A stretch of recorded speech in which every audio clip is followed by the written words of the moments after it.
el jueves, no me acuerdo el horario. Ajá, a las 12 de la noche. Entonces, pueden enviar el link de la tarea, pero lo tienen que poner también en el canal, ¿ok? Entonces, en el canal de mantenimientos preventivos y correctivos, una persona de cada equipo escribe equipo 1 como título de la conversación y pone el link del video, y eso debe estar a las 12 de la noche el jueves, ¿ok? Si quieren enviar su tarea, su link a la tarea, también no hay problema. Pero no al revés, es decir, si no ponen su link en el canal y solo lo mandaron a la tarea, les voy a pedir que lo hagan, por favor. Si lo quieren hacer en los dos lugares, pero de forma principal es en el canal, para que todos lo puedan ver, ¿sí? Porque si no, yo lo tengo que descargar y subírselos. Entonces, en el canal es como la entrega oficial. Ponen su link de su video, su link, no quiero que suban el video, ¿ok? Súbanlo a YouTube o pónganlo en Drive, entonces pongan solo el link. Y ahí van a escribir sus preguntas, ¿ok? Entonces, por ejemplo, está el equipo 1, puso su link, y entonces contesta en esa misma conversación, no en otra, en esa, contesta el equipo 2. Le pone equipo 2 preguntas y pone sus 2 preguntas, ¿ok? Luego equipo 3 en esa misma. Entonces, cada equipo debe tener una conversación. Y las respuestas de cada conversación, la primera respuesta es, bueno, el inicio de la conversación es el link, y las respuestas son las preguntas. Y las preguntas deben de ir señaladas equipo, número tal, y sus 2 preguntas, ¿ok? La parte de las preguntas, pues les voy a dar chance para que revisen los videos, tengan el viernes, el fin de semana para revisarlos. Entonces las preguntas tendrán que estar para el martes. No se valen preguntas repetidas, ¿ok? Entonces, ¿cuál es la forma? Que los vean los videos y generen sus preguntas rápido para que no se las ganen. Si no ven rápido sus videos, entonces se tienen que fijar cuando van a escribir sus preguntas, qué preguntas están antes, porque si me repiten las preguntas no se las voy a valer, ¿ok? Y obviamente entonces los equipos van a poder ver qué les preguntan para saber qué contestar.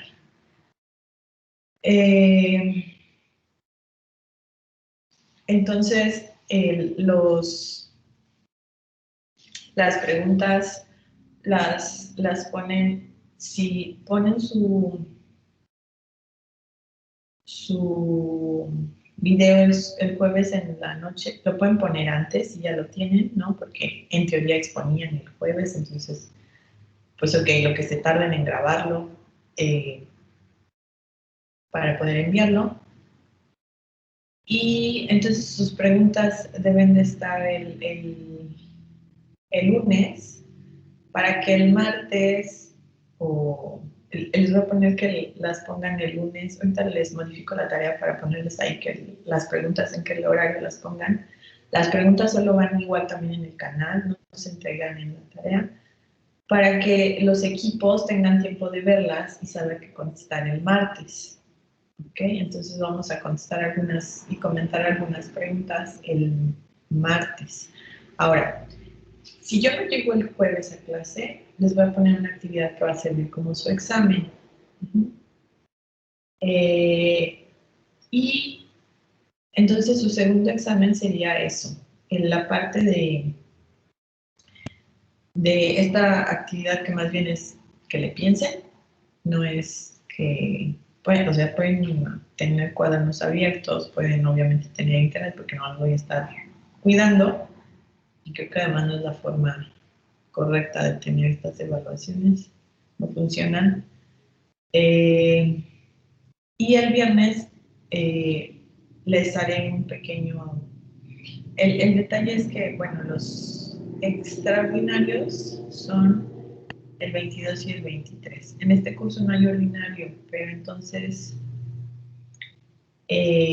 hoy vemos lo de seguridad eléctrica. El jueves, si yo alcanzo a llegar, les estaría o haciendo la misma actividad que les comento, o les estaría haciendo, revisando avances de su proyecto.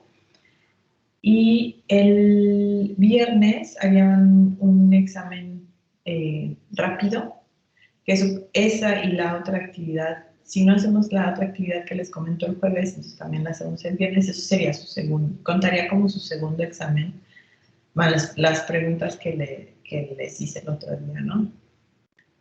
Y su tercer parcial sería el jueves 10, ¿ok?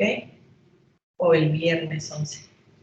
Va a ser rápido, entonces, de hecho, viendo sus respuestas, muy pocos necesitaban 2 horas. Contestaron súper breve, no era la forma de contestar, tienen que mostrarme pues, que algo se les quedó, algo de la clase, y contestaron súper breve. No tengo problemas con las respuestas breves, pero entonces tienen que ser muy claras, ¿no? Que los puntos importantes vayan ahí en su respuesta, pero a veces no me dice nada en su respuesta, entonces por eso pues ahí ya ven sus calificaciones, ya tienen sus exámenes calificados, ya todos pueden ver sus calificaciones. Si tienen dudas me lo comentan, entonces o el jueves o el viernes 10 o 11 sería su tercer parcial. Y el 8, creo que sí lo habíamos dejado así, que íbamos iban a exponer su artículo. ¿Sí les había dado esa fecha o no les había dado fecha? Sí, maestra, sí dijo eso. Ok. Les voy a poner ya, también les voy a asignar la tarea para que ese día sí exponemos. Son presentaciones cortas, 10 minutos porque son 9, en realidad son 11 artículos. Entonces, lo que quiero es que ustedes leyeran el artículo, entonces traten de transmitir lo importante de ese artículo, ¿ok? Los artículos ahí están disponibles. Si a alguien le interesan más detalles, pues particulares, pues ahí están los artículos, hay que leerlos. El punto es que vean un panorama de pues, varios temas que están relacionados con esta parte de la ingeniería clínica. Y que bueno, ver su capacidad de como distinguir los puntos claves y presentar, etcétera, responder pocas preguntas, no va a haber tiempo de muchas preguntas. Independientemente de cuándo sea su examen, si el 10 o el 11, los demás días, si no hemos acabado de exponer, terminamos de exponer, y si no, empiezo a revisar sus proyectos, ¿sí? Entonces, piensen que su proyecto, no me acuerdo si tiene fecha final de entrega, déjenme revisarlo rápidamente.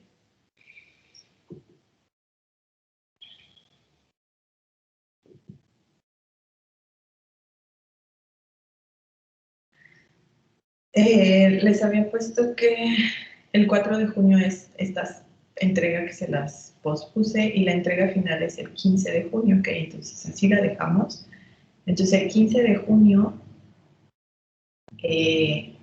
tienen que traer van a exponer 5 minutos, ok. ¿Cuál es? Yo la semana del 15 al 18 yo los voy a asignar. Posiblemente vamos a tener que asignar horarios fuera de clase porque son muchísimos equipos, entonces no me va a dar tiempo de revisarles a todos de forma por videollamada a cada equipo y que me muestren y evaluarlos individualmente.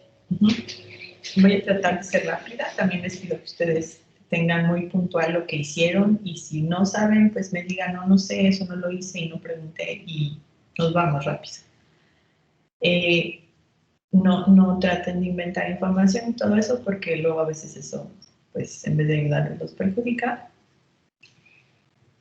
Entonces, sus 5 minutos de presentación van a ser básicamente para que ustedes me muestren, como si ustedes me quisieran vender su interfaz. Me quieren dar en 5 minutos, es muy poco tiempo, lo sé, pero en 5 minutos deberían de poder decirme, mi interfaz funciona y es buena por estas razones. ¿Cuál es el objetivo? Quiero que vean esos 5 minutos que todos vean que hicieron, porque a veces hay proyectos que sí logran un muy buen avance y creo que quiero que los demás vean qué equipos lograron un buen avance, ¿no? Y cómo pues unos equipos fueron capaces de lograr mucho avance y por qué otros equipos no fueron capaces de lograr tanto avance. Independientemente de las habilidades de programar o de si conocían el lenguaje, creo que el grado de avance se va a ver en la participación de los integrantes. Hay varios equipos que no están participando todos los integrantes y se ve evidentemente en su grado de avance. Entonces son 5 minutos. Obviamente no van a exponer las 5 personas, seleccionen a su mejor candidato que hable y obviamente pues ya es cuestión del equipo, pues te tienen que echar la mano con la presentación, tiene que estar muy bien estructurada porque son 5 minutos en los que nos tienen que dar a entender cómo funciona su interfaz. Si van a agregar, pueden agregar videos de la interfaz, pero tienen que ser videos ágiles, ¿sí? Si ustedes me ponen un video donde para entrar, iniciar sesión, ya se les fue un minuto, todo eso, el manejo del tiempo de 5 minutos para decir qué hice, lo más importante, no todo lo que hice, ¿no? Pero los resultados finales y toda la funcionalidad que tiene mi interfaz. Y entonces tienen que saber decir qué es lo importante. Entonces tienen que, es decir, si llegan y dicen, ah, ok, voy a presentar, sin preparar su presentación en 5 minutos, es decir, me despliegan su interfaz y en 5 minutos me la quieren explicar y no lo prepararon, seguramente va a salir caótico esa situación, ¿no? Porque hay que pensar en el manejo del tiempo. Y eso lo hago para eso, para que aprendan a manejar, a distinguir qué es importante y qué no, que sepan expresarse, que sepan vender una idea y que todos vean qué hicieron. Y entonces esa semana va a ser para revisar proyectos y ya, acabamos el curso. Y bueno, los extras pues serán la próxima semana, espero, con fe que no haya tantos extras, pero bueno, no sé. ¿Alguna pregunta para ya empezar la clase? Sí, maestra. De la clase pasada, antes de que me pregunten, yo bajé la lista, ¿ok? Yo bajé la lista de Teams, no les pasé lista particularmente porque pues se me pasó y les pasé, o bueno, hice eso porque vi que dos personas no vinieron y dos personas particularmente me di cuenta que no estaban porque les pregunté específicamente. Las otras personas que me contestaron que les pregunté, etcétera, la verdad no me acuerdo, pero yo bajé la lista. Entonces, si entraron, si, aunque estuvieran intermitentes, deberían de estar en la lista. Entonces, no sé qué pasó ahí. Pero bueno, luego lo podemos revisar. Preguntas entonces diferentes con ese tema.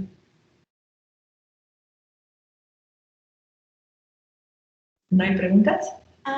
El examen rápido que realizó el viernes, ¿ese cuenta en el primero, segundo parcial? En el segundo. Pues no hay Gracias. problema, todo se promedia ese examen. Maestra, para las exposiciones de los mantenimientos, nos había comentado que podrían ser 3 que expusieran y 3 que contestaran preguntas. ¿Para esto del video sigue igual o cómo? Sí, pueden, solo son 15 minutos, ¿no? Entonces, yo trato de que trabajen equivalentemente, equitativamente, pero yo creo que ningún equipo está trabajando equitativamente y créanme que me doy cuenta quién, porque aparte quiero pensar que son medio sinceros en quién contribuye y quién no contribuye. Me doy cuenta cuando se conectan en sus llamadas. Hay un equipo que se conecta siempre, o bueno, muchas veces lo he visto que se reúne y siempre son no los 6 integrantes del equipo. Me doy cuenta cuando les pregunto, entonces yo sé quién trabaja y quién no trabaja, ¿ok?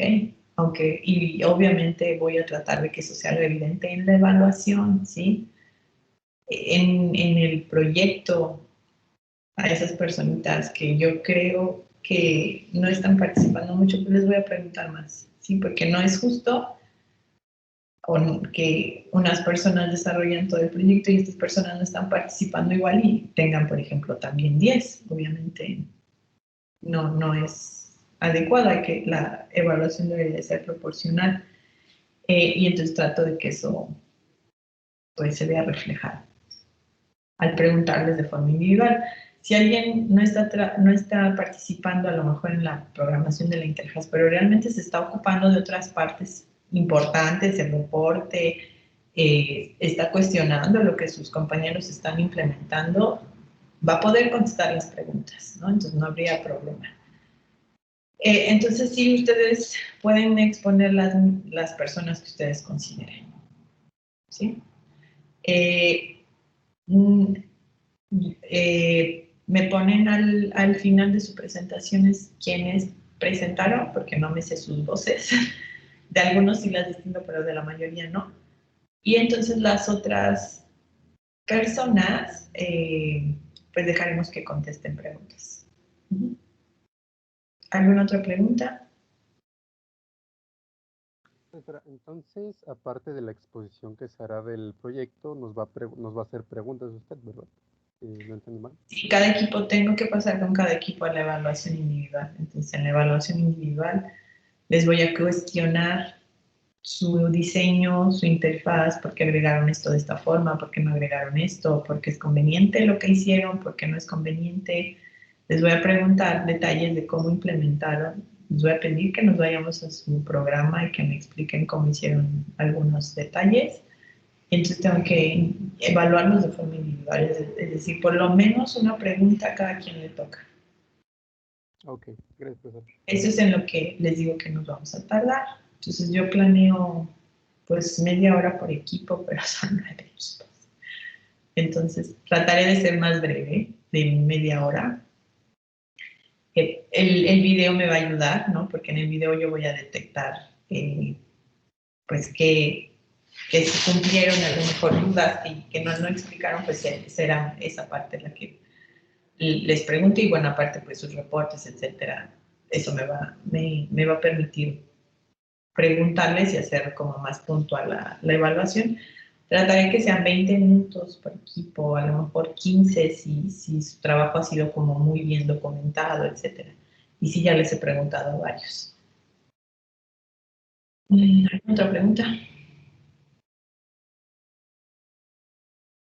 ¿No hay preguntas? Bueno, entonces vamos a seguir con la parte de seguridad eléctrica. La clase pasada habíamos empezado con el tema y habíamos hablado de esta parte de la relación entre frecuencia y nivel de corriente. Entonces, habíamos visto esta gráfica donde se veía como a una mayor frecuencia iban a ser tolerables o iban a estar como umbrales de estimulación valores más altos de corriente. Aquí en el eje ya tengo corriente en miliamperes y let go current significa este umbral de estimulación. Entonces, quiero que tengan presente esta relación entre frecuencia y corriente y mencionábamos que a veces algunos equipos médicos, tecnología médica, utiliza pues esta relación como sistema de protección, trabaja en corrientes altas dentro del equipo, entonces hace esta parte de, por ejemplo, modular en frecuencia. Porque particularmente sabemos que la frecuencia a la que está nuestra línea eléctrica son 60 Hz y pues ahí el umbral de estimulación es bajo, ¿ok? Vamos a empezar a hablar de lo que significa un macroshock y un microshock, es decir, los efectos que tienen la corriente en nuestro organismo. Entonces, nosotros podemos aplicar corriente, esta parte de fuga, corriente de fuga que podemos tener por un equipo médico que esté dañado o por una instalación inadecuada eléctrica. Y la corriente va a fluir por el camino más fácil hacia tierra. Eso también recuérdenlo siempre y recuérdenlo ahorita para el curso porque va a haber evaluación, pero recuérdenlo para sus otros cursos principalmente. Esta parte de seguridad eléctrica es porque, pues obviamente gestión tiene que ver, yo no me voy a poder gestionar un equipo si no conozco la tecnología, pero principalmente uno, por ejemplo, le sirve para el curso de instrumentación básica, lo hago principalmente por eso, porque yo doy el curso, entonces para que ya vayan con estos conocimientos. Y dos, pues por si se van al servicio, sepan algo de seguridad eléctrica, ¿ok? Entonces, lo que quiero que recuerden es que la corriente va a buscar siempre el camino más fácil hacia tierra, siempre. Y a veces el camino más fácil hacia tierra es que fluya hacia el cuerpo. Y entonces, de forma natural, nosotros siempre vamos a estar aterrizados. Y depende cómo va a ser este flujo, depende de las condiciones en las que esté la persona.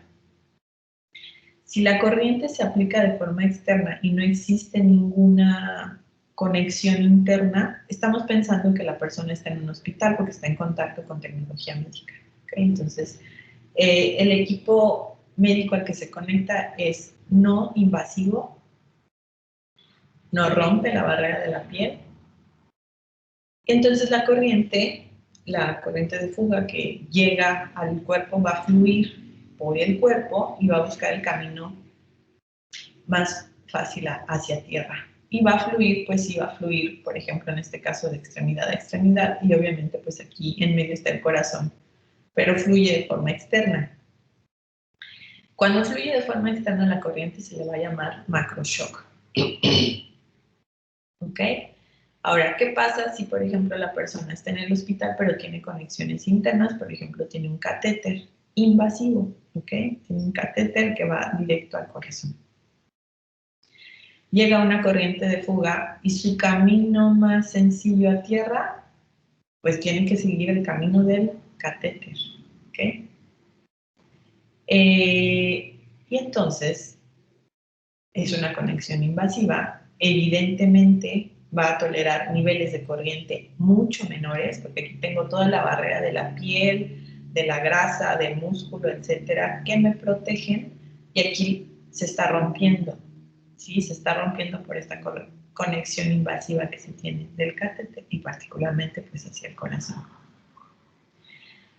Cuando tengo una conexión interna y la corriente va a fluir de forma interna, se le conoce como microshock. Y particularmente el nivel de tolerancia de corriente obviamente es mucho más bajo. Si se acuerdan, ¿cuál era el límite, el umbral de percepción de corriente que yo iba a tener? Zárate, Murillo, Jonathan, ¿está? Ay, yo. No, es que yo quiero. Ahorita, si no contestas Zárate, contesta aquí. No sé qué me va a decir. ¿No está Jonathan? No está Jonathan, ok. Aurora, ¿cuánto era? 0.5 miliamperes. O 0.5 amperes.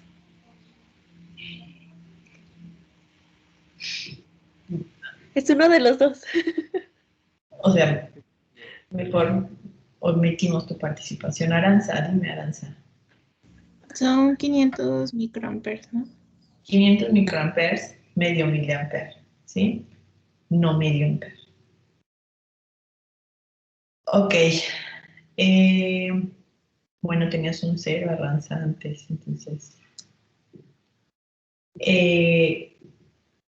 No, si se dan cuenta, el límite no es, no son esos 500 microamperes, porque estábamos hablando de ese nivel de percepción de forma externa. Cuando tengo conexiones internas, mi límite de corriente que pudiera tolerarse son 10 microamperes. Es decir, yo podría permitir niveles de corrientes de fuga que mida con un analizador de seguridad eléctrica tendrían que ser menores a 10 microamperes.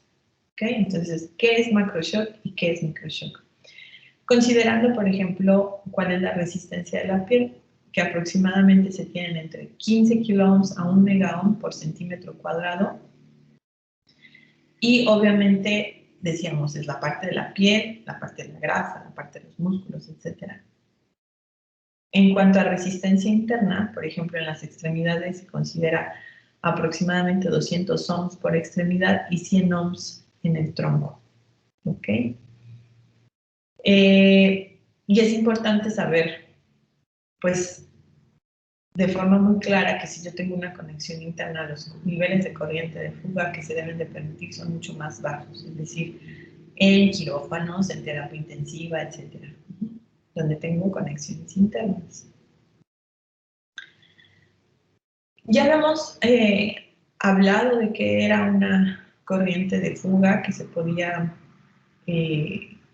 pueden tener todos los equipos corrientes de fuga. El punto importante es que esas corrientes de fuga no sean muy altas y que existan medios de protección para disminuir esas corrientes de fuga, que pueden ser los cables aislados, las correctas tierras físicas en los equipos médicos, la correcta instalación eléctrica. Entonces, por ejemplo, puede haber corrientes de fuga por el efecto capacitivo del ambiente que se da, por ejemplo, hacia los cables del paciente, ¿no? Que sería este ejemplo. Esta es mi línea eléctrica y las corrientes de fuga que se generan que van dirigidas hacia los cables del paciente. Luego la corriente de fuga filtrada directamente al paciente, que sería este caso. Y la corriente entre tierras de dos equipos eléctricos conectados, que no tengo el ejemplo aquí, pero básicamente sería que, déjenme intentar dibujar.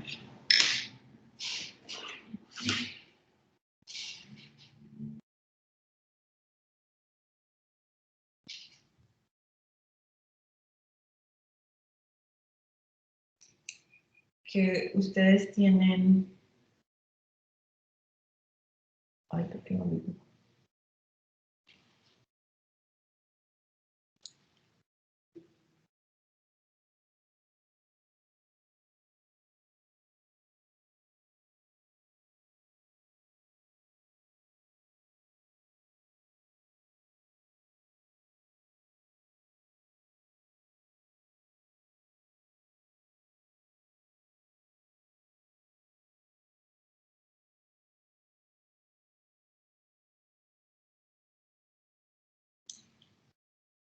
Tienen un...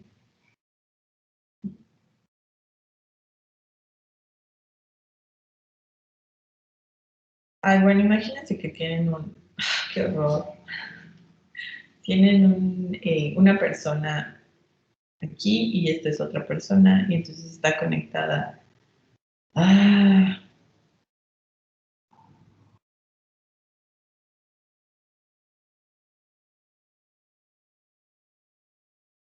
olvídenlo, ¿no? Tienen dos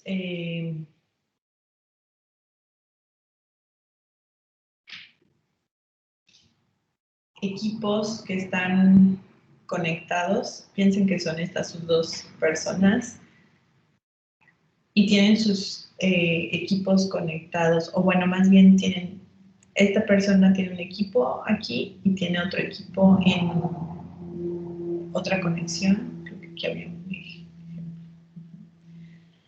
Tienen sus dos equipos y estos dos equipos tienen que tener la misma tierra física. ¿Okay? Entonces ahorita vamos a ver cómo va a fluir la corriente. Si no tiene la misma tierra física, es decir, que cada uno tiene está conectado de forma separada y no tienen una misma conexión a la misma tierra física, se van a generar lazos de corriente entre estas dos conexiones de equipo médico hacia el paciente y eso va a generar también corrientes de fuga. ¿Ok? Entonces, corrientes de fuga por el efecto capacitivo hacia los cables del paciente, hacia el paciente y entre tierras de dos equipos conectados. ¿Ok? Por ejemplo, aquí ustedes tienen la toma de los 120 volts a 60 Hz. Aquí está la tierra física. Y obviamente aquí están sus conexiones a su receptáculo de la parte positiva y la parte negativa. Aquí no tienen la parte de hacia dónde fluye su tierra, solo tienen más y menos. De hecho, ustedes en el hospital, si ven solo receptáculos con 2 entradas, quiere decir que son inadecuados, no es tan correcta la instalación eléctrica. Siempre debo de tener mis 3 entradas, más o menos, y tierra. En este caso, si, por ejemplo, hay una fuga de corriente de la línea eléctrica, de la toma de la línea eléctrica, llega al equipo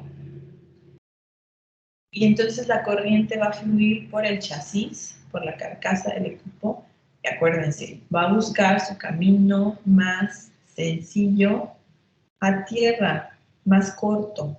El camino más corto es ustedes, bueno, la persona que esté conectada o que toque el equipo médico, que puede ser, por ejemplo, que esta persona esté conectada a un monitor de signos vitales, entonces fluye, o puede ser, por ejemplo, también un usuario que llegue a tocar el equipo y va a fluir hacia el usuario.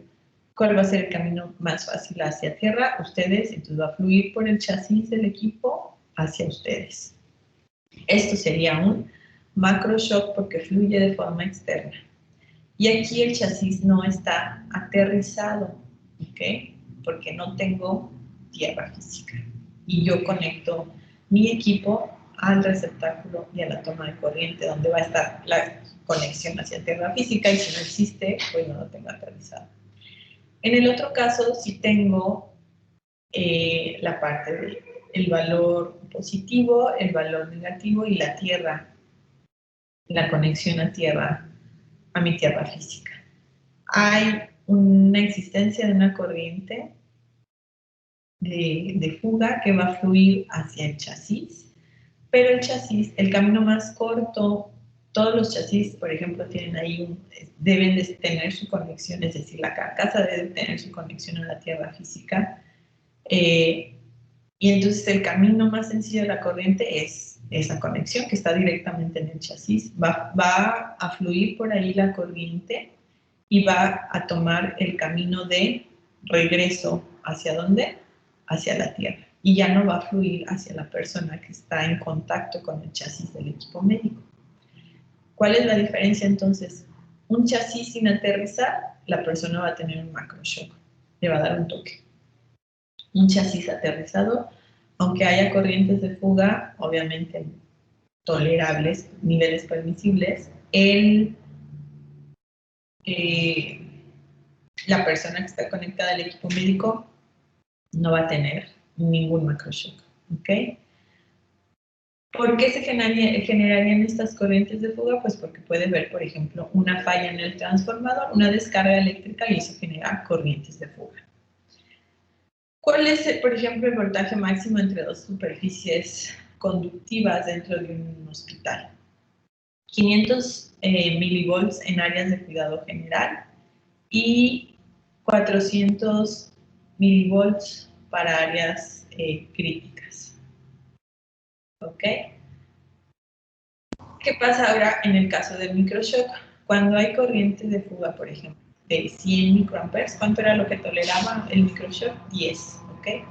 De la línea hacia el chasis del instrumento. ¿Qué pasa? Aquí puedo tener los 3 casos. Cuando la tierra está funcionando de forma correcta, la tierra está desconectada o, por ejemplo, la tierra está desconectada y hay una conexión entre el chasis y el corazón del paciente. Tengo aquí mi toma de corriente, ¿okay? La parte de los 120 volts a 60 Hz. Hay una corriente de fuga, esta corriente de fuga de 100 microamperes, pero la instalación eléctrica es correcta y mi chasis obviamente debe de tener mi conexión a tierra, si no, no estaría funcionando. Eso lo deben de tener todos los equipos. Entonces, esta corriente va a fluir ¿hacia dónde? Hacia el chasis y del chasis de la conexión hacia la tierra, ¿ok? No va a llegar al paciente. ¿Qué pasa ahora, por ejemplo? Que si tengo mi instalación, si existe tierra física, pero no la tengo conectada. Por ejemplo, tengo uno de estos, porque puede tener la tierra física, pero no hicieron la conexión, ¿ok? Entonces, sería este caso, no tengo la conexión en tierra física, llega la corriente de fuga, va al chasis, pero no puede regresar por este camino a tierra, busca su camino a tierra. ¿Cuál es su camino a tierra? Ustedes, ¿ok?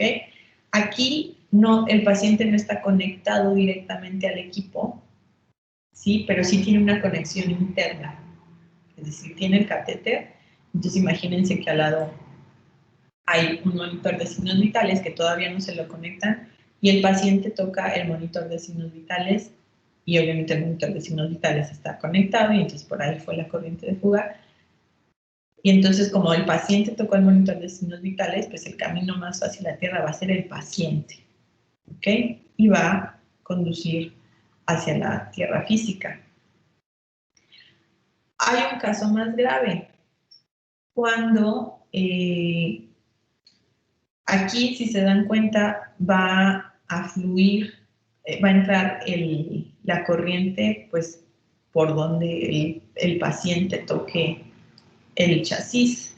Cuando el paciente tiene el catéter y además el catéter está conectado al equipo médico, es decir, puede ser también un monitor de signos vitales que monitoriza presión de forma invasiva, presión arterial, se da la descarga, no tengo la corriente, la tierra física conectada, la corriente fluye por el chasis, pero como el equipo por donde está la corriente de fuga es el equipo que tiene conexión con el catéter, el camino de la corriente va a ser pues, el camino del catéter directo al corazón y ya después va a llegar a tierra. ¿Okay? Ese sería el caso más grave porque la corriente va directo al corazón. Aquí va a pasar también por el corazón porque está el catéter, pero digamos que el camino, antes la corriente pasa por el punto donde se toca, en este caso, el chasis. Puede haber otra descarga o falla eléctrica por ejemplo, una falla en una conexión a tierra, que era el ejemplo que les mencionaba. En este caso, el paciente tiene una conexión interna, que aquí está, por ejemplo, la monitorización de presión sanguínea, entonces tienen un catéter, ya verán detalles de cómo se monitoriza la presión sanguínea en cursos más adelante, y tienen un monitor de electrocardiograma, de forma no invasiva, externa. Aquí están sus derivaciones. Esta es la tierra hospital de la instalación eléctrica del hospital.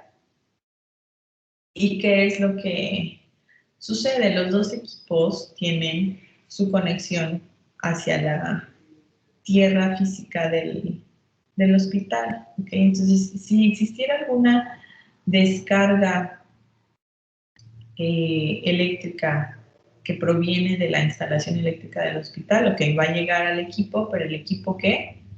La va a mandar de regreso a tierra. Si la instalación eléctrica es correcta, si las tomas de corriente son correctas, obviamente el equipo debe tener el chasis aterrizado, entonces es lo que va a suceder. ¿Ok? Si no existiera eso, ¿qué es lo que va a pasar? Pues entonces la corriente va a fluir ¿hacia dónde? Hacia el paciente. ¿Ok? Y no queremos que eso suceda porque entonces le va a generar un microshock. ¿Ok? Entonces lo que queremos es que existe la descarga y no queremos que pase hacia el paciente. Queremos que regrese a tierra física. Hay medidas adicionales que existen, por ejemplo, en unidades de terapia intensiva o en quirófano, que son, bueno, esto es lo que ustedes tendrían como en la instalación eléctrica, ¿no? Transformador de aislamiento. Está la parte de su devanado, que divide en 120 y 120 volts. Está la tierra física de la instalación eléctrica, que simplemente es una varilla enterrada en la tierra, que está húmeda. Y entonces tienen su parte la parte de 115 o 120 volts, el más y el menos, y la conexión a tierra, ¿ok? Este es el esquema del transformador de aislamiento que tiene una instalación eléctrica normal. Ahora, puede tenerse en algunas áreas, por ejemplo, en quirófano, estos transformadores de aislamiento con sistema de monitoreo de fallas en la tierra física. Tienen aquí esta parte de su transformador de potencia, de aislamiento. Lo que están haciendo es una parte de aislamiento. Y aquí lo que les va a estar monitorizando es cuando hay corrientes de fuga más altas de las que deberían de ser permisibles. Y entonces esto manda una alarma. En el caso de que se detectara una corriente de fuga más alta de lo que se debe, pues emite la alarma.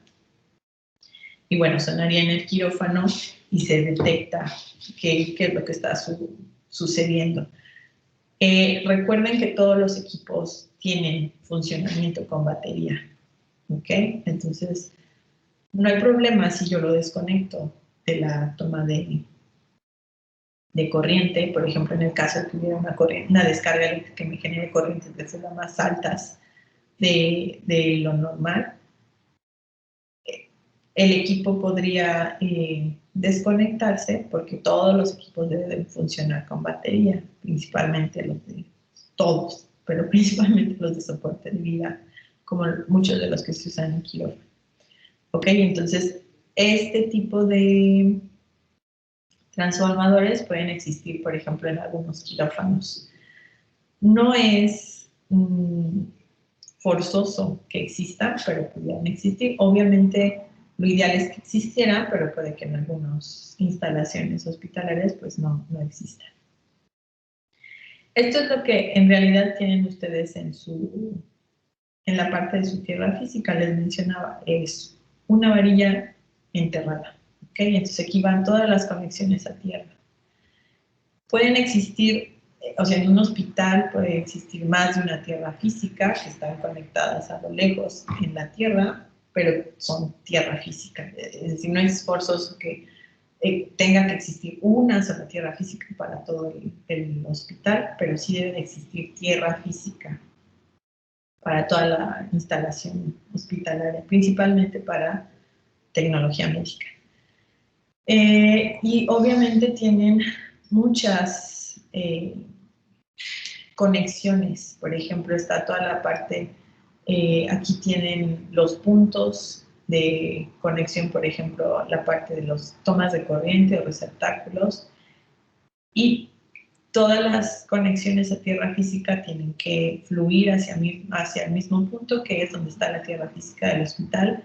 Y este sería el receptáculo de grado médico. Ustedes lo tienen que ver en los hospitales así. Tienen sus dos entradas, una más chiquita, una más grande, su conexión de tierra y su indicador de que es de grado médico, este puntito verde.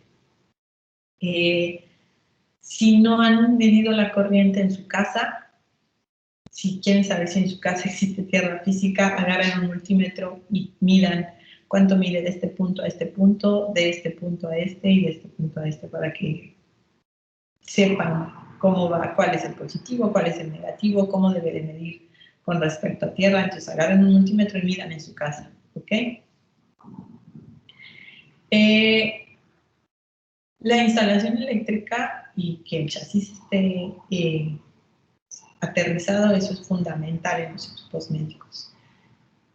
Eso es así deben de estar todos los equipos médicos. Pero además, los equipos médicos tienen otros sistemas de protección. Por ejemplo,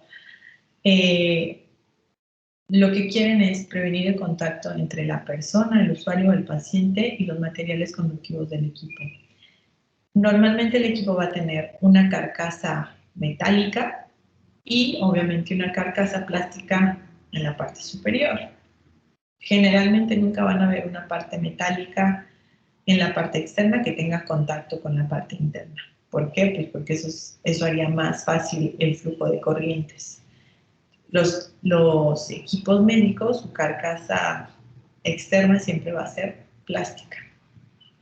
Eso es lo que quieren, porque es esta parte, prevenir el contacto entre materiales conductivos y el usuario o el paciente. ¿Cuál es una primera capa de protección? Pues entre los conductores y el chasis del equipo. ¿Ok? Una segunda capa de protección entre el chasis y la carcasa del equipo. En el caso, por ejemplo, de los switch o los botones, deben de tener doble aislamiento y lo que queremos evitar es protección para evitar macroshock y microshock. ¿Qué es con lo que cuentan los equipos médicos para hacer una protección adicional para estos fenómenos? Tienen una etapa de aislamiento interna, ¿ok? Se conoce como amplificadores de aislamiento. Ustedes pueden poner así Isolation Amplifier o amplificador de aislamiento en español, pero lo van a encontrar más en inglés. Y les pueden salir chips, ya circuitos integrados que hacen toda esta función de aislamiento. Entonces, hay varias formas de realizar aislamiento. Puede ser de forma óptica, o de forma capacitiva, o de forma utilizando la parte de transformadores.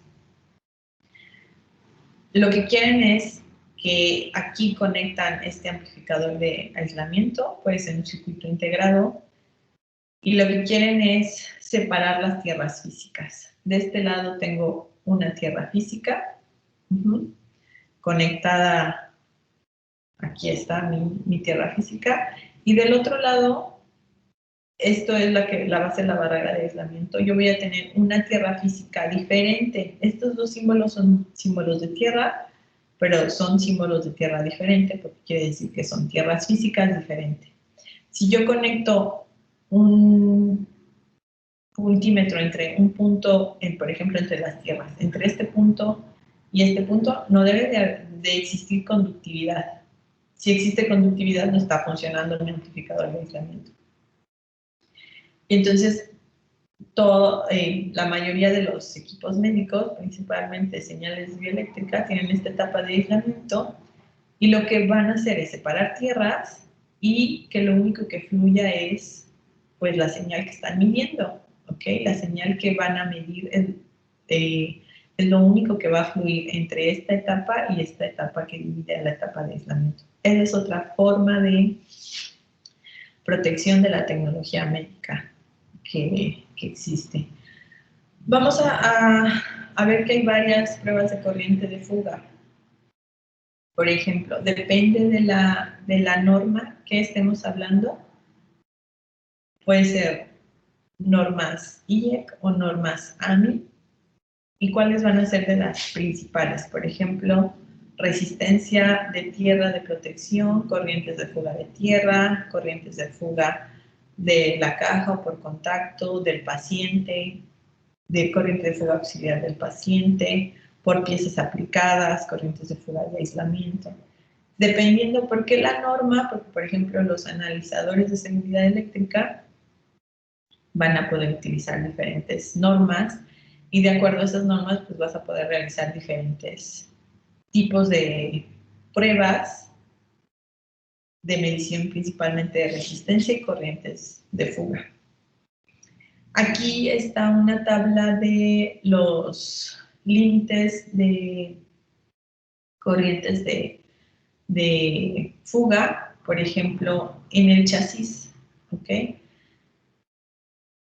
¿Cuál va a ser, por ejemplo, la corriente de fuga permitida para aplicaciones que no tienen contacto con los pacientes, 100 microamperes. Si se dan cuenta, es una corriente de fuga alta, pero se asume que estas partes no tienen contacto con el paciente. ¿Ok? Por ejemplo, partes aplicadas a las derivaciones del paciente, pero que no están aisladas, también van a tener una corriente de fuga de 100 microamperes. Las partes que sí tienen contacto con las derivaciones de los del paciente, pero que están aisladas, van a tener un nivel de corriente igual de 100 microamperes. ¿Ok? Eso sería en cuanto, por ejemplo, a corrientes de fuga. Se les va a quedar de tarea, por ejemplo, revisar esta parte de cuáles son los valores permitidos, por ejemplo, para todas estas pruebas. Ya sea para la prueba IEC o para la prueba, ¿cuánto debo de medir? Por ejemplo, corriente de fuga del chasis, ¿cuánto debo de medir? ¿Cuánto debo de medir en la resistencia del conductor de tierra? ¿Ok? Sí, Giancarlo. Sí, tenía la duda de, por ejemplo, unos equipos médicos tienen como un pin en la parte de atrás que dice tierra. Esa sería la conexión a tierra física, ¿no? No. Ese es un borne de tierra que sirve para utilizar el analizador de seguridad eléctrica, pero esa no es decir, ese punto ahí está y ese punto no va conectado a nada. Eso quiere decir que tú ahí mides la tierra, la conexión a tierra de tu chasis y sirve para los analizadores de seguridad eléctrica. Tu tierra física, la conexión de tu tierra física del equipo va de forma interna, es decir, tu chasis, ese borne de tierra está conectado al chasis de forma interna y está conectado, tiene que ir conectado ¿a dónde? A la toma de corriente que está conectada a tierra, ¿ok? Pero nunca vas a ver que ese borne que tienen todos los equipos, sí es tierra física, pero nunca vas a ver eso conectado a algo. Ese borne existe para medición de tierra en el chasis, pero nunca lo vas a ver conectado a ningún lado. Ok, gracias. Hay otro tipo de interferencias que pueden existir en sus señales eléctricas. Por ejemplo, pueden existir interferencias por transientes que correspondería, por ejemplo, cuando a un paciente le dan una descarga eléctrica, está monitorizándose sus signos vitales y le dan una descarga eléctrica, o el paciente se mueve, entonces la señal se distorsiona. ¿Ok? Esa distorsión pues va a ser una interferencia. Entonces, esta interferencia que les va a estar distorsionando su señal, pues se conoce como interferencia por transientes. Hay otras que son interferencias magnéticas. Cuando ustedes tienen sus cables, por ejemplo, las derivaciones del paciente conectados a su equipo, lo que se recomienda es que los cables se enrollen para que no se generen campos magnéticos entre ellos, ¿ok? Y así disminuir la interferencia magnética que pudiera existir. Otras interferencias pueden ser también interferencias electromagnéticas. Por ejemplo, podrían los electrodos funcionar como antenas en el caso de que se tengan, por ejemplo, transmisiones o transmisiones de radio, de televisión o de radar. Eso podría causar interferencia electromagnética. Y además en los hospitales pueden existir generadores de alta frecuencia en algún tipo de tecnología, como equipos de diatermia, electrocirugía, rayos X, etc. Y obviamente eso podría estar generando también una interferencia electromagnética. Entonces hay que considerarlo simplemente a la hora de ubicar las áreas. Si yo voy a tener un equipo de esta tecnología y al otro lado quiero poner un equipo de monitorización como monitor de signos vitales, etcétera, lo recomendable sería que lo ubicara alejado o que considerara que voy a tener este tipo de interferencias si lo pongo particularmente cerca de algún equipo que genere alta frecuencia. ¿ok? Existen formas de minimizar estas interferencias electromagnéticas o magnéticas, pero, por ejemplo, aquí podemos ver que esta interferencia podría disminuirse colocando un capacitor entre la entrada de los electrodos, pero no vamos a ver tampoco jamás que conectemos un capacitor entre los electrodos, ¿ok? Lo ideal es alejar la fuente de interferencia. ¿Por qué? ¿Por qué no van a ver esto?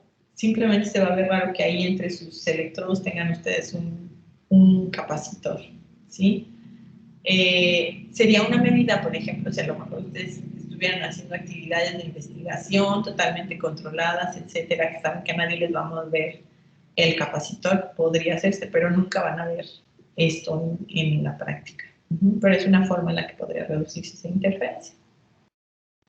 Bueno, y otra muy importante es la distorsión en frecuencia. Todas las señales van a tener un rango de frecuencia de funcionamiento, su ancho de banda.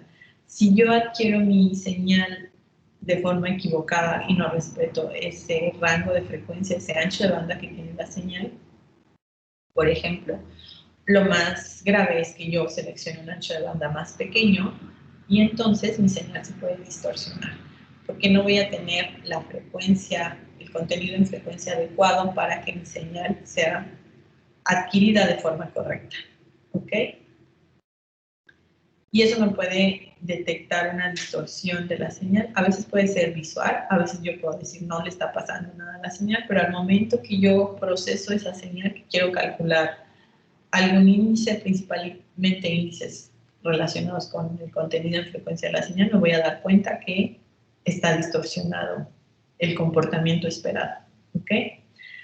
Por eso es fundamental conocer el ancho de banda de la señal y así seleccionar la frecuencia de adquisición correcta, ¿ok? Eso lo están viendo o ya lo vieron ahorita están viendo procesamiento de señales, ¿no? Sí. Ok. Entonces ya saben qué es el teorema de Nyquist, ¿no? ¿Quién me puede decir qué es el teorema de Nyquist?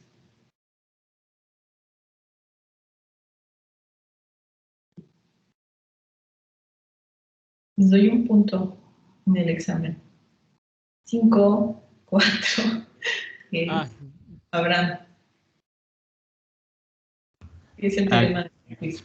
Que la frecuencia de muestreo con la que discreticemos la señal tiene que ser el doble de la frecuencia máxima del espectro de esta señal.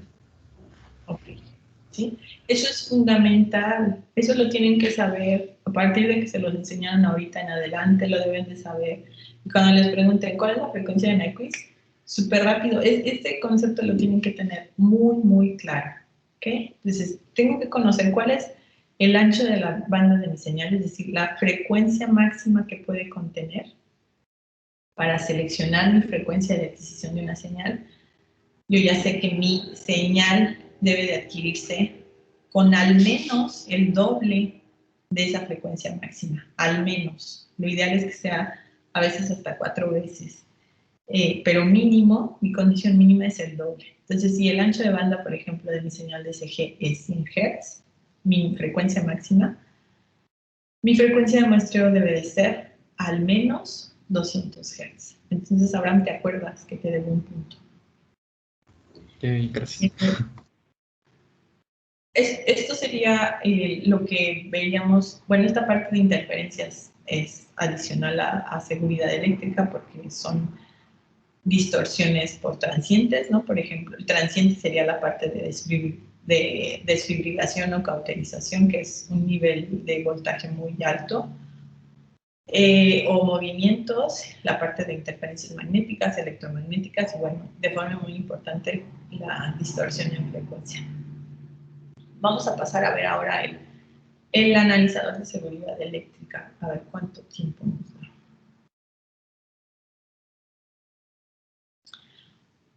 ¿Quién estuvo aquí en el taller de Biopac? Pocas personas, ¿verdad? Creo que ya les había preguntado. ¿Pueden levantar la mano quién ya estuvo?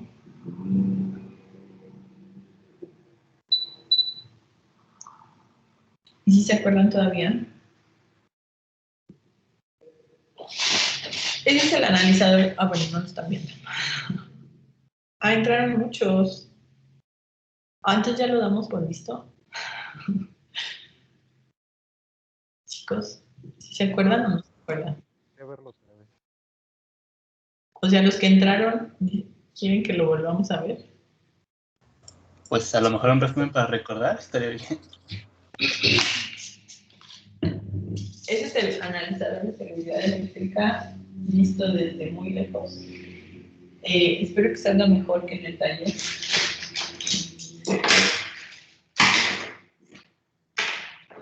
Entonces, lo voy a conectar.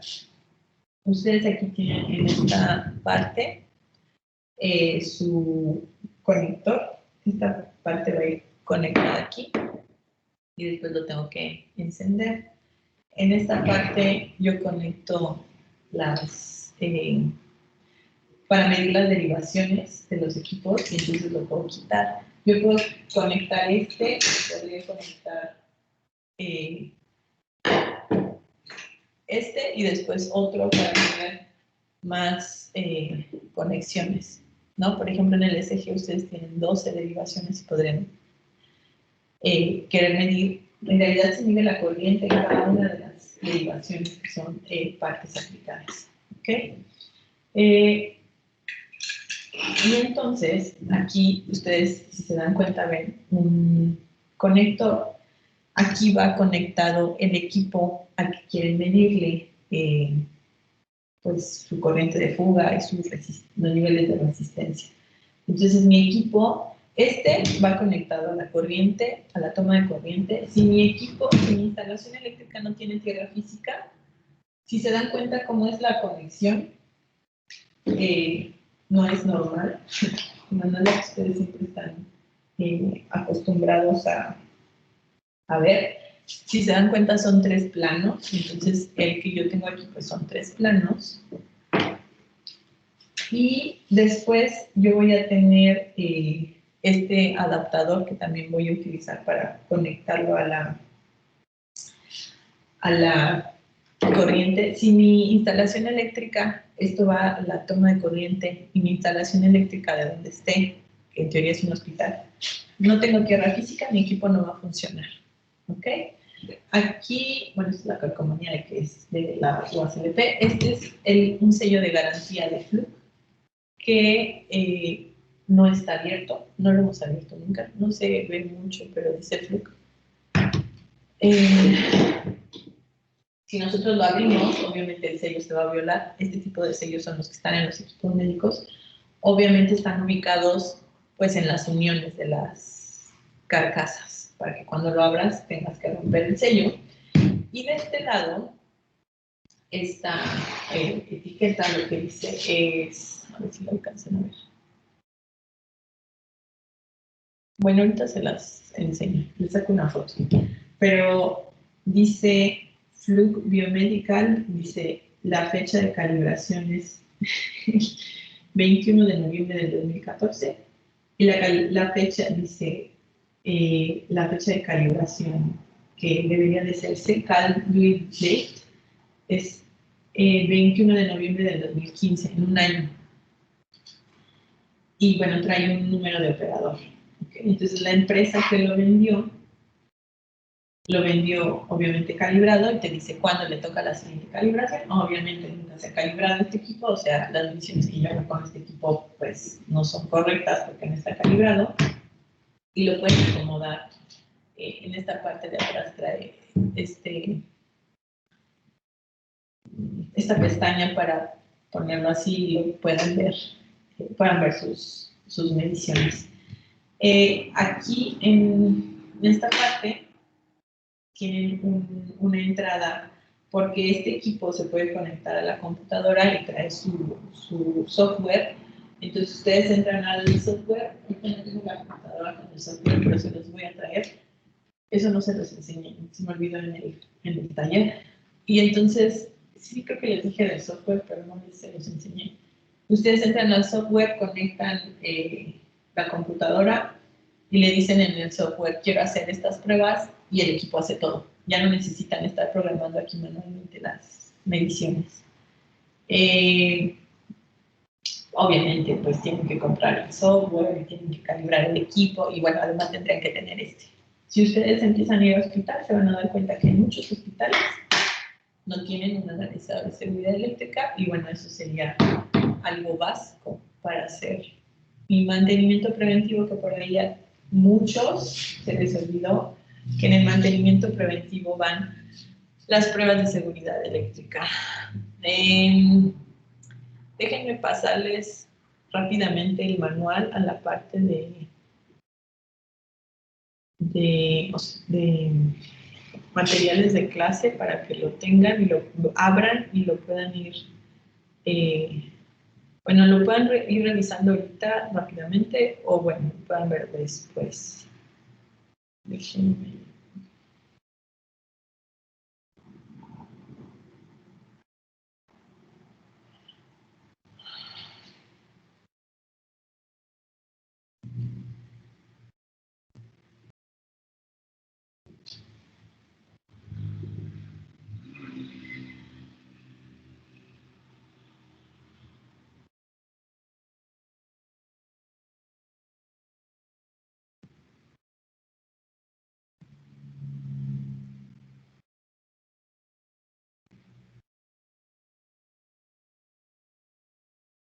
Se los voy a poner ahí en materiales de clase, ¿ok? En lo que yo conecto el equipo, pues se carga.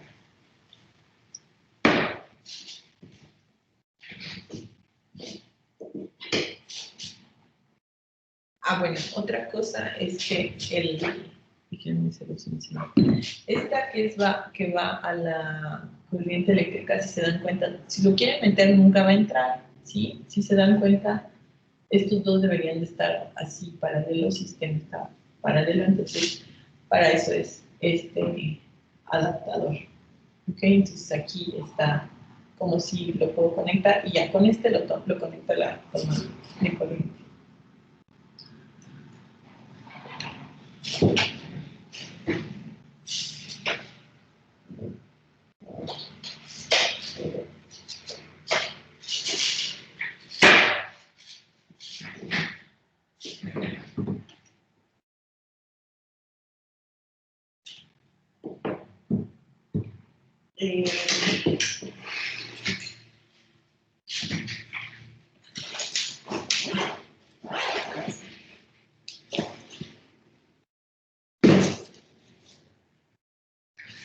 Tengo aquí un Biopack, pero para más rápido les voy a conectar. O sea, tenemos que conectar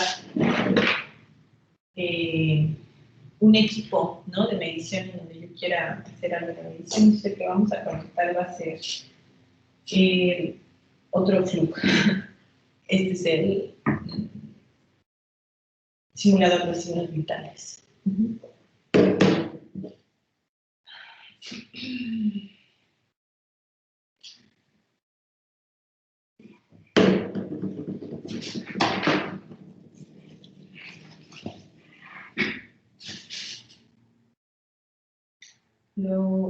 Déjenme ver para que lo vayan viendo. Entonces, si yo ahorita lo prendo,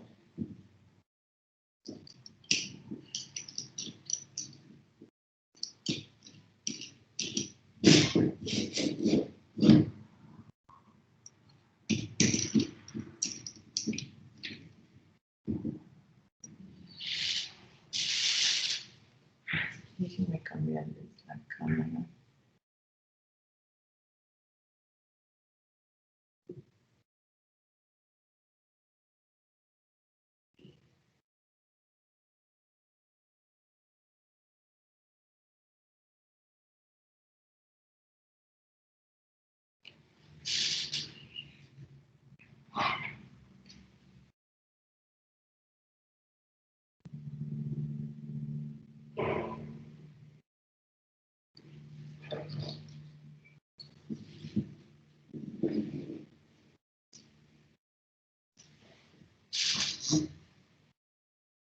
Ahí más o menos, pero vamos a ver qué podemos ver.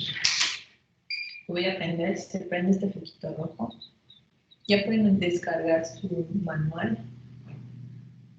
Lo que quería es que lo vieran. Bueno, sí se entiende, es que lo leen como al revés, ¿no? A ver, déjenme voltear.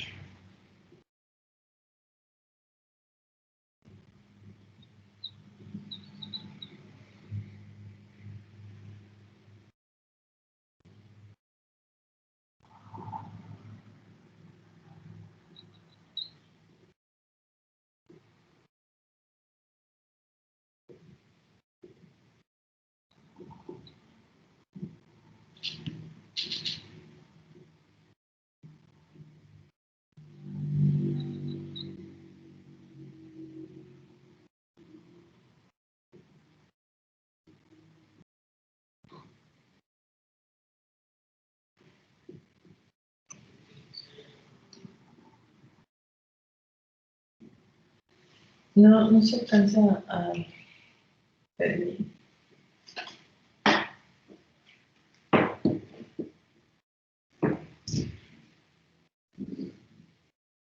Déjenme les apago tantito la cámara para que no se mareen. Mientras vayan en lo que yo acomodo bien el analizador, vayan viendo la parte de su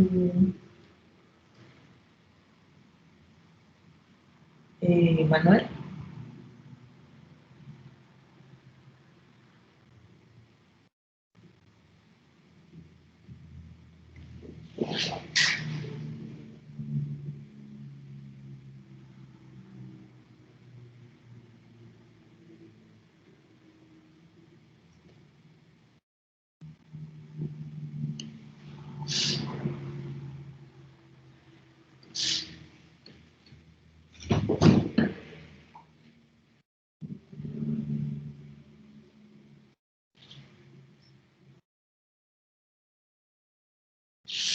Ahí tienen en la pantalla su...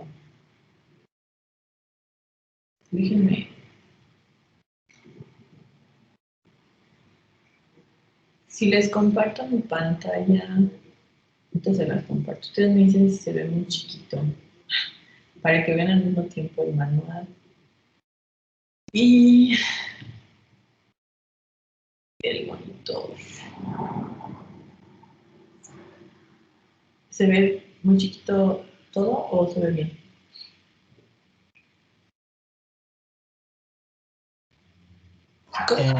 El texto como que sí se ve un poquito desenfocado. Bueno, lo que quiero que vean es, aquí tienen su manual. Aquí viene, les explica las partes, cómo se hacen básicamente empiezan a hacer las funciones, ¿no? Entonces, lo que quiero es que vayamos viendo a partir del manual, por ejemplo, las diferentes pruebas que ustedes pueden ir haciendo, que aquí se las van marcando. Les dice cuál prueba quieren, luego, por ejemplo, el voltaje en la toma de corriente principal, la resistencia de tierra de protección, es decir, la resistencia que existe a cable a tierra, resistencia de aislamiento, y así van haciendo varias pruebas. No vamos a hacerlas todas, vamos a hacer solamente algunas. La idea es que vean, pues, más o menos qué puede hacer el equipo, y bueno, algún día lo usarán. Esperemos el próximo semestre. Ahí, si alcanzan a distinguir la ventana, ustedes díganme, si quieren nada más les pongo, ven el manual ustedes, y les pongo solamente la de la cámara. Si alcanzan a ver que dice select a test o dice setup, ¿ok? Entonces, en esta parte lo que nosotros queremos hacer es que nos diga qué tipo de prueba quiero hacer. ¿Okay? Entonces, si nosotros, bueno, ahí no alcanzan a ver, pero aquí abajito está el receptor. Tienen estas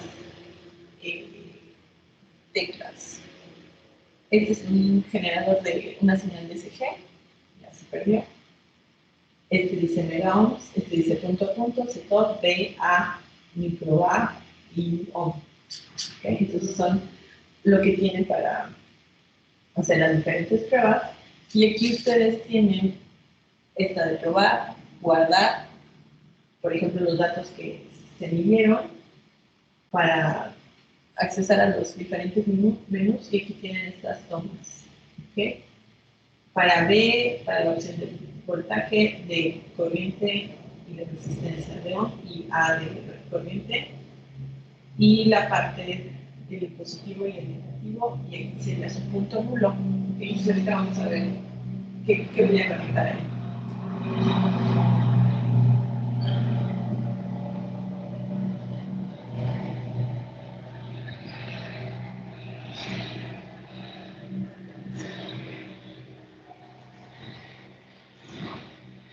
¿Okay? Entonces, si me voy a setup, me dice que seleccione la prueba que quiero hacer. Si después yo le doy aquí, dice guardar, atrás, cancelar, dice más. Entonces dice que seleccione una opción. Aquí puedo ver la memoria y aquí dice la parte del instrumento. Y aquí está en el manual, si ustedes se van a la página 14, ahí está lo que estamos haciendo, ¿ok? Y entonces pueden hacer varias funciones o configurar su analizador con diferentes opciones, pero lo principal que les dice es la parte de la prueba que quieren hacer. Entonces en la página 16, ahí viene aquí donde dice estándar, no alcanzan a ver casi, pero aquí dice AMI, y aquí dice estándar. Déjenme hacerle un zoom. Pero es que si le hago zoom, casi. Creo que no se alcanza a ver. Y luego aquí dice límite GFCI. Todo esto lo pueden configurar. Lo que quiero de forma importante recalcarles es la parte de la prueba. Veíamos, por ejemplo, que hay algunas pruebas para las pruebas AMI.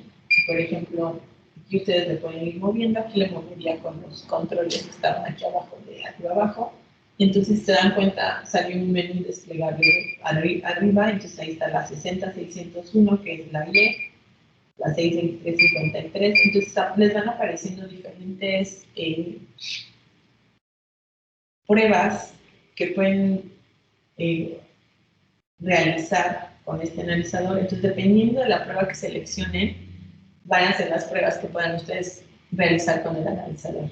La que trae por default es la AMI. Vamos a dejar ahorita la AMI. En el manual viene a qué pruebas pueden acceder con la AMI y a qué pruebas pueden acceder con la IEC, con las dos variantes y luego también con la 3551. ¿Ok? Entonces, esta es la parte que habría que configurar dependiendo de qué pruebas quieren hacer o bajo qué norma quieren hacer sus pruebas. Entonces ya le dan don, y le dicen que sí.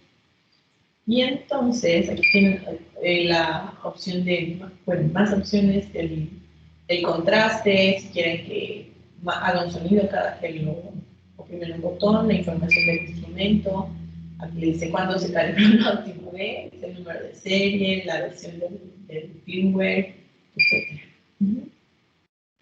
Entonces, vamos a empezar a hacer una prueba.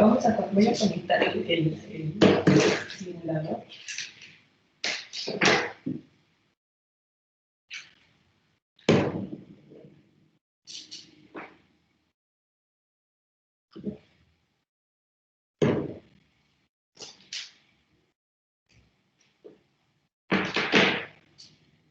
Y entonces, aquí ahorita se los enseño. Mi simulador.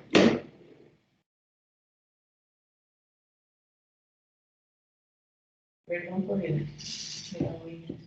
el simulador está conectado, ¿ok? Entonces, mi simulador está aquí conectado a su eliminador y aquí está la conexión, ¿ok? Está conectado mi simulador al analizador. El equipo médico no se conecta a la corriente eléctrica, se conecta al analizador y el analizador es el que está conectado a la corriente eléctrica, ¿ok?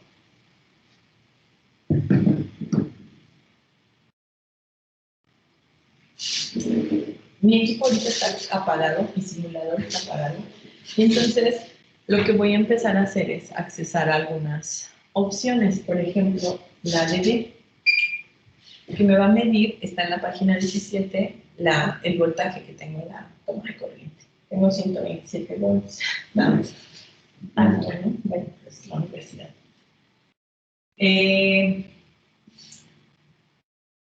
Y aquí le pueden ustedes, que era lo que les decía, que agarren un multímetro y miran de vivo a neutro, de neutro a tierra, de vivo a tierra. Entonces, ¿dónde debo de tener?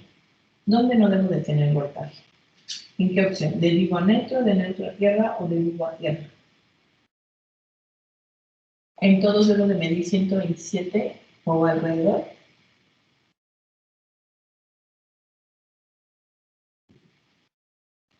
Chicos. Chicas.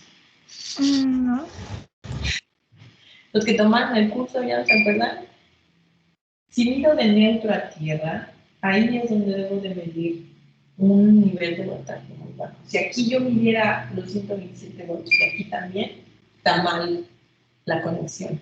¿Okay? Entonces, cuando por favor hagan esa prueba, agarren un multímetro que espero que tengan de su casa o consigan uno, pidan de uno a alguien y midan la toma de corriente de su casa, por favor, para que se den cuenta cómo está, si en su casa existe tierra física o no. Y cerciórense de esto. Tienen que medir entre vivo y neutro el voltaje que los 120 o alrededor, de vivo a tierra igual, y de neutro a tierra no debe de haber un voltaje, debería medir cero, ¿no? Idealmente, pero bueno, tengo 0.5 volts. Esa opción accesé con la opción de ¿ok? Ahora, vamos a ver la parte de la resistencia al cable de tierra, ¿ok? Entonces, tengo que conectar mi equipo, ya lo tengo conectado, pero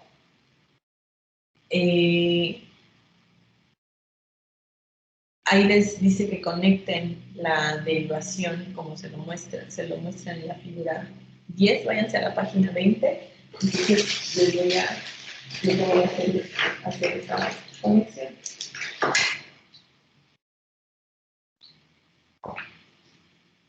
Entonces yo tengo mi cable, ¿ok? Entonces le voy a conectar de un lado la pinza, ¿sí? ¿Ok? Y del otro lado la otra pinza.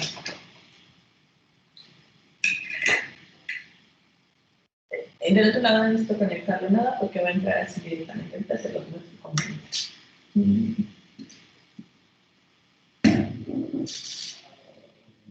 Entonces, de este lado no tengo nada, ¿ok? Y entra aquí.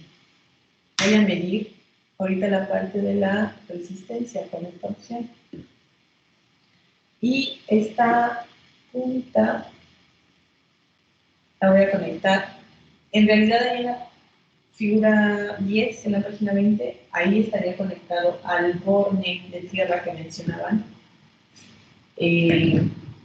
Ahorita yo lo voy a conectar a mi analizador, perdón, a mi simulador. No tengo ninguno de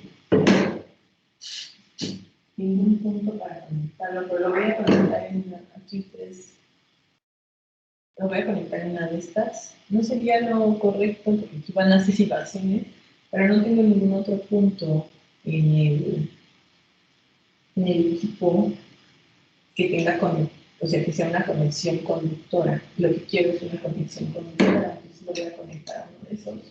Ok, lo estoy conectando a uno de estos puntos. Cuando habíamos hecho la prueba con el biopack, pues sí lo había conectado a una parte de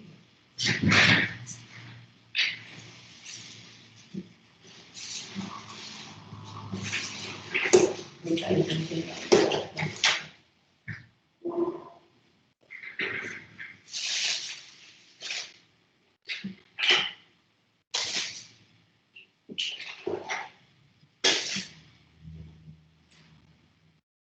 Cuando usamos el biopack, cualquier biopack, lo había conectado, por ejemplo, a este punto. Que tampoco es, o sea, este no es el horno de tierra, este es un disparador, pero bueno, es un punto metálico que tengo en el biopack. Si yo les mostrara el monitor de signos vitales que tenemos en el laboratorio, pues ahí sí tiene su horno. Entonces ya lo verán más adelante. Entonces me voy a la opción de on, voy a dejar más para que vean que aprieto. ¿Sí? Y entonces, ¿qué es lo que me está marcando? No es un 0, sí, es OL de overload. ¿Ok? ¿Qué quiere decir? Que tengo una resistencia muy grande. ¿Ok? Que eso, ¿creen que sea correcto o que no sea correcto?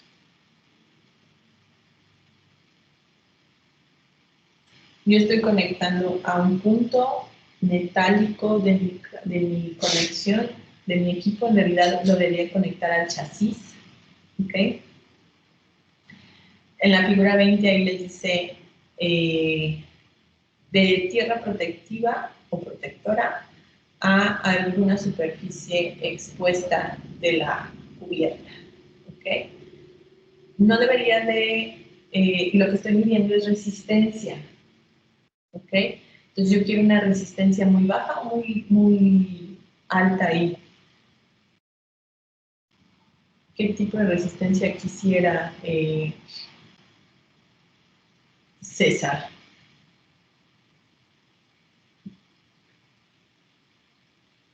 La verdad no estoy seguro, doctora. ¿Cómo? La verdad no estoy seguro. Ay, chicos, pues ya llevaron 5 una resistencia muy alta, porque lo que estoy haciendo es, estoy midiendo particularmente resistencia, pero entonces, en las partes conductivas de mi equipo médico, si hay una resistencia muy bajita, quiere decir que una resistencia muy bajita le va a permitir que por ahí fluya la corriente, ¿cierto? Eso es ley de Ohm. ¿Todos estamos de acuerdo? Sí, sí. Entonces, lo que quiero es que me dé un valor de resistencia muy alto que me lo está dando, que es el overload. ¿Okay? Pueden, antes de realizar esta medición, marcar en D 0 bits y luego ya realizar su medición y le sigue dando la misma medición. ¿Okay? Es como con el 0 bits, pone en 0 o cancela las mediciones de la derivación de resistencia. ¿Ok? Entonces,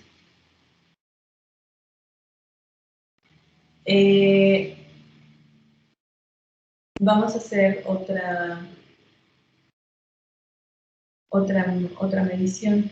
Lo que yo quisiera conectar, ¿ok?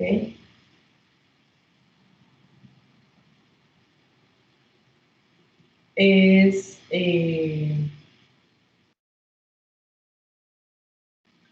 por ejemplo, ahora la parte del conector que va en el de NUR, ¿no? En este, a la conexión de tierra protectora de mi equipo. Particularmente el simulador que yo tengo no la tiene y entonces en ese caso ahí debería de medirse una resistencia muy bajita, ¿ok? Pero entonces lo que ahí estaría midiendo es la resistencia que existe en el cable de conexión a tierra, ¿ok? Entonces, ahí sí tendría que hacer una resistencia muy bajita porque es lo que me va a conducir a la tierra, ¿sí? En el caso que tuviéramos, por ejemplo, nuestro borde en el equipo médico, ¿no? Donde sabemos que iba conectada a la tierra. Vamos a hacer alguna por ejemplo, en la página 23, ahí les dicen cómo realizan una prueba de resistencia de aislamiento, ¿ok? Entonces, accesan con la parte de megaohms a esa prueba. Entonces, si ustedes le oprimen la parte de megaohms, ahí les dice que apliquen 500 volts. Ese voltaje se puede cambiar en la opción de más, y ahí le dicen cambiar voltaje, y ya lo cambia a 250 volts, ¿ok? Y aquí les dice en dónde va a aplicar ese voltaje, entre la principal y el punto NE, o partes aplicadas y el punto NE, o si quieren, por ejemplo, regresar a cambio de voltaje, ¿ok? Y aquí trae también otras opciones de partes AP a PE, o de la principal a partes aplicadas, AP, ¿ok? Entonces yo tengo que seleccionar entre qué puntos quiero aplicar este voltaje, que me va a ayudar a medir la resistencia de aislamiento, ¿ok? Cuando yo seleccione la parte que quiero, le doy probar con esto que dice oprima test. Entonces es el test que yo tengo hasta acá, y entonces va a aplicar los 250 volts a estos puntos, y me va a medir el valor de resistencia de aislamiento que tengo conectado. En la página 23 está esta prueba, y ahí dice, nota, el DUT es su equipo, está apagado, ¿ok? Entonces, para hacer todas estas pruebas, obviamente, pues sí tengo que saber usar el analizador, y si no, los usar, pues antes lo leen bien para no equivocar, ¿ok? Ustedes van seleccionando con estos botones cuáles quieren hacer, ¿no? Por ejemplo, entre ese punto y ese punto, si ustedes le dan probar, entonces aplica y les marca que está aplicando voltaje, y entonces les da su resistencia la medición de su resistencia de aislamiento, ¿ok?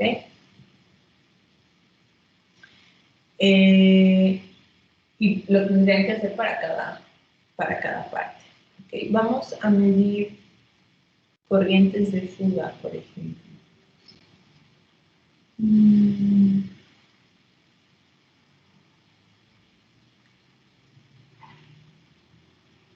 Con esa es intuitivo, porque tienen, por ejemplo, la parte de voltaje con la opción de voltaje, la parte de resistencia con la de ohm, y, por ejemplo, si quieren hacer pruebas de resistencia de aislamiento, entonces corrientes van a ser con la de microampere para corrientes de fuga, y con la de amperes que nosotros aplicamos ahorita. Nos vamos a hacer todo otra vez y le aplicamos la prueba de nivel de corriente. Aquí nos va a marcar cero porque es la corriente que está consumiendo mi equipo, pero mi equipo no está apagado, ¿ok? Si me voy a la de microampere, entonces ahí voy a tener, por ejemplo, qué corriente estoy midiendo en el cable de resistencia, qué corriente estoy midiendo en el chasis, que debe ser muy, muy baja, y luego qué corriente de fuga estoy midiendo, por ejemplo, en derivaciones. Bueno, no se alcanza a ver, pero déjenme hacer caso. Es que la luz no me ayuda, pero en el manual podrían ver que, déjenme dónde se los pone. Creo que nunca se los pone. Casi no se ve nada. Pero aquí dice alambre de tierra, chasis, y luego dice lead to lead, que es de derivación a derivación, y luego la parte de medio. Déjenme ver si puedo hacer que lo vean.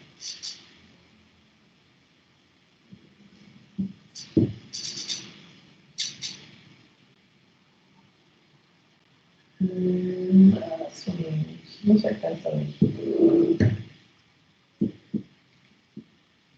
Ok.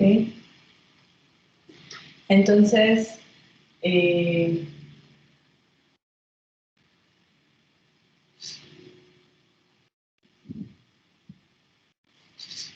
vamos, y aquí tienen otras opciones que dice polaridad, neutral y tierra. Entonces, pueden cambiar la polaridad, por ejemplo, aquí está, se despliega aquí, no se ve nada, pero es que entra mucho la luz, necesitaría,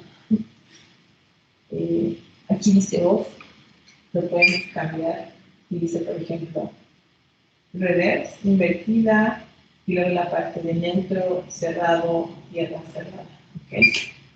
Entonces, aquí le dice polaridad apagada, tierra cerrada. Entonces, lo pueden ir modificando. Pueden, por ejemplo, neutro abierto, neutro cerrado, tierra abierta, tierra cerrada. Entonces, por ejemplo, si ponen tierra abierta y ponen en su chasis, obviamente cambia su nivel de corriente de fuego. Con tierra cerrada, con 0.4 microamperes. Entonces, estas pruebas les permiten medir, por ejemplo, si no tuvieran su conexión a tierra, es decir, su tierra abierta, qué nivel de corriente de fuga mediría. Vamos a ver las de derivación a derivación. Cuando le ponen lead to lead, aquí les aparece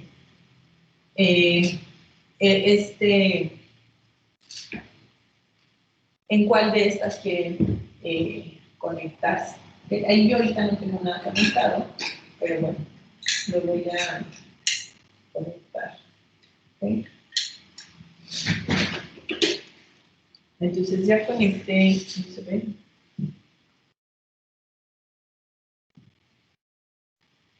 Ya conecté esta pieza y entonces ahora lo que yo quiero pues, es obviamente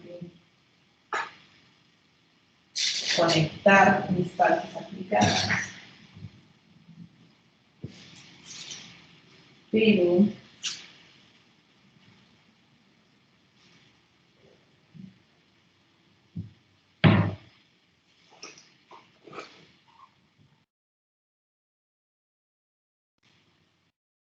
lo ideal es que yo tuviera, por ejemplo, los cables de CG, pero no los tendría que buscar rápido, o sea, conectar mis partes aplicadas, que son estas, en este caso, donde van conectados los electrodos, a este punto, es decir,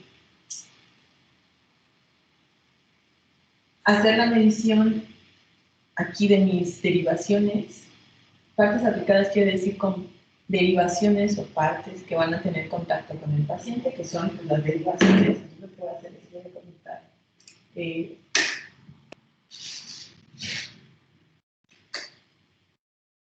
uno de estos bordes con otro de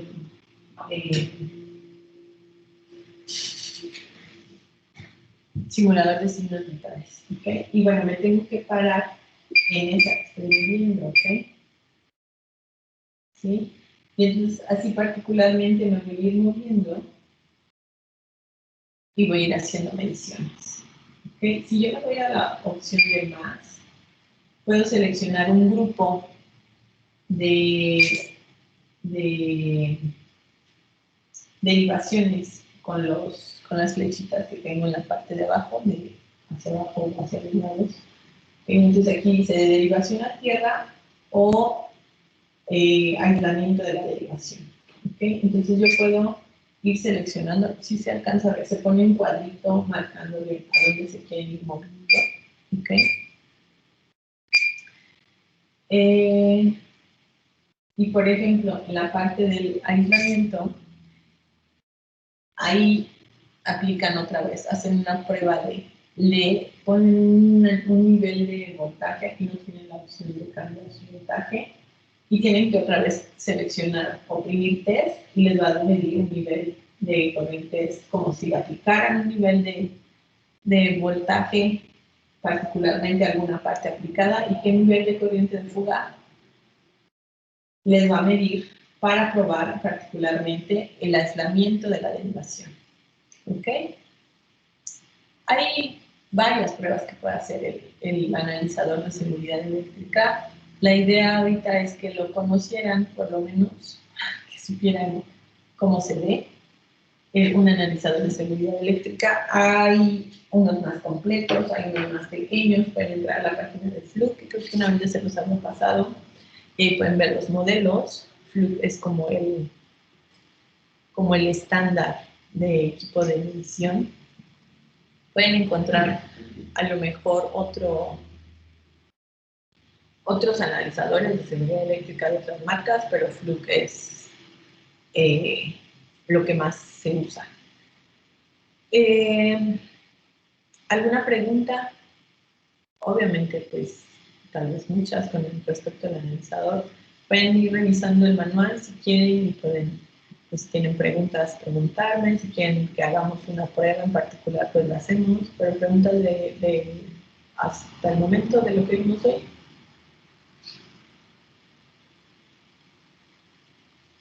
Bueno, por ejemplo, si yo lo prendo, voy a prender mi incinerador y voy a desconectar y voy a conectar la parte de el voltaje ohm y tierra para que lo voy a prender y vean cuando lo prendí. Le voy a dar opción de A y entonces me sigue diciendo que tengo 0, que no tengo nada conectado. Pero si yo selecciono, ahí no me marcan, no me quiero desconectar.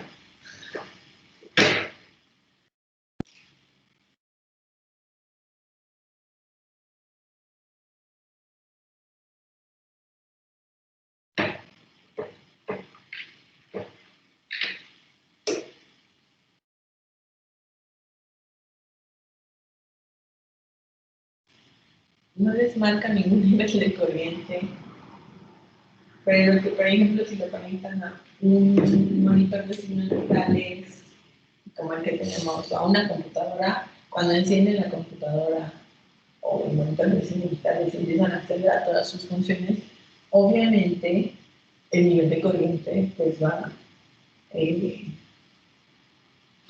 a aumentar. ¿Ok? El simulador no me marca que aumente la corriente, porque de manejar corrientes muy pequeñas y bueno, además no tengo conectado nada en el simulador. ¿Alguna pregunta?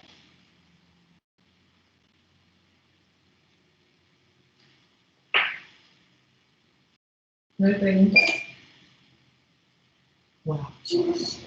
Bueno, entonces nos vemos. Nos vemos el